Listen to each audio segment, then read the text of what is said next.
Hello বন্ধুরা, চলে আসলাম নতুন আরো একটি ভিডিও নিয়ে।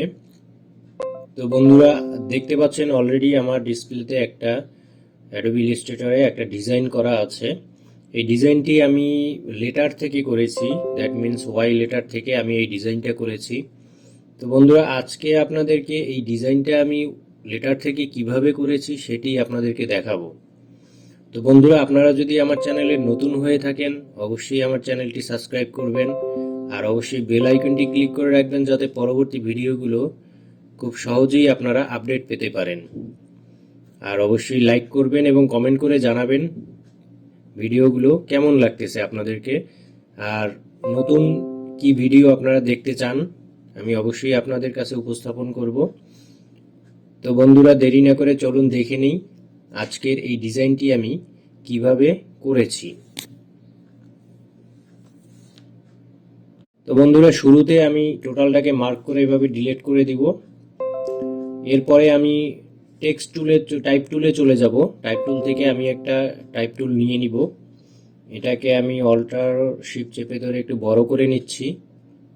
এভাবে বড় করে নিলাম এবং টাইপ টুল থেকে আমি আমার লেটারটি এখন লিখে নিব।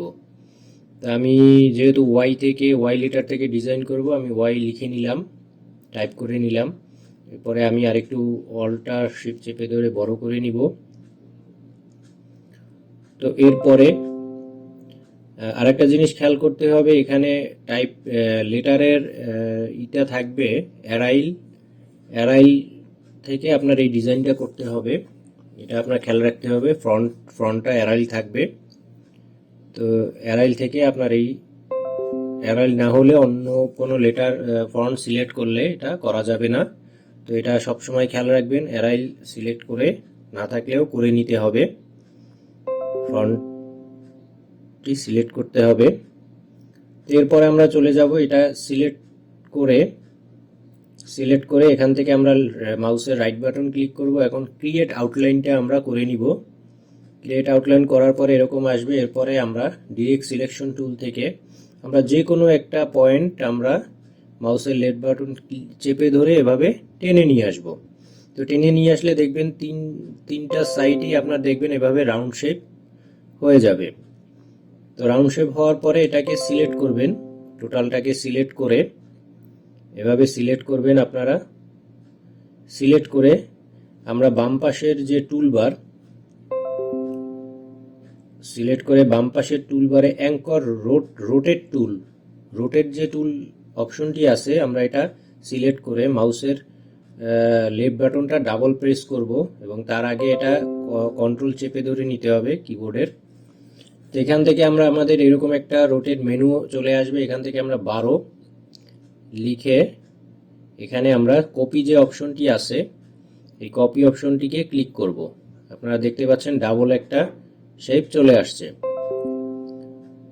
তো এরপরে আমরা এটা সিলেক্ট থাকা অবস্থায় কিবোর্ড থেকে কন্ট্রোল ডি এভাবে প্রেস করব, কন্ট্রোল ডি করে নিব বারবার করতে করতে।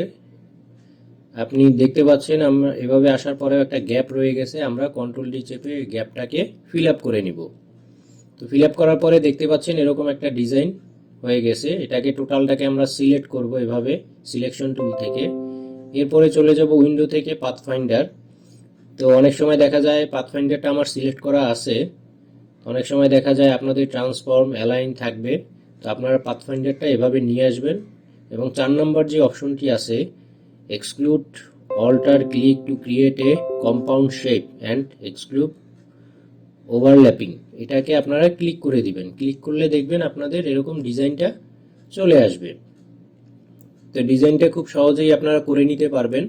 আপনারা চাইলে এটির কালারও পরিবর্তন করতে পারবেন, এভাবে সিলেক্ট করে আপনারা বিভিন্ন কালারের এটাকে করতে পারবেন। তো দেখতে পাচ্ছেন অলরেডি বিভিন্ন কালার আমি করতেছি। তো আপনারাও চাইলে এভাবে কালারগুলো আপনারা চেঞ্জ করে নিতে পারবেন, এভাবে কালারগুলো চেঞ্জ করে নিতে পারবেন। তো বন্ধুরা, খুব সহজে আমি এই ডিজাইনটা করে ফেলছি লেটার থেকে। তা আপনারাও চাইলে লেটার থেকে আপনারা এই ডিজাইনটা খুব সহজে করতে পারবেন। তো বন্ধুরা, আজকে এই পর্যন্তই। তো ভিডিওটি কেমন লাগছে অবশ্যই কমেন্ট করে আমাদেরকে জানাবেন। এবং পরবর্তী ভিডিও আপডেট পেতে হলে অবশ্যই আমার চ্যানেলের বেল আইকনটি ক্লিক করে রাখবেন, যাতে ভিডিও দেওয়ার সাথে সাথে আপনারা আপডেট পেতে পারেন ভিডিওগুলো। অবশ্যই লাইক করবেন, শেয়ার করবেন। আজ এ পর্যন্তই। ভালো থাকবেন, সুস্থ থাকবেন। ধন্যবাদ।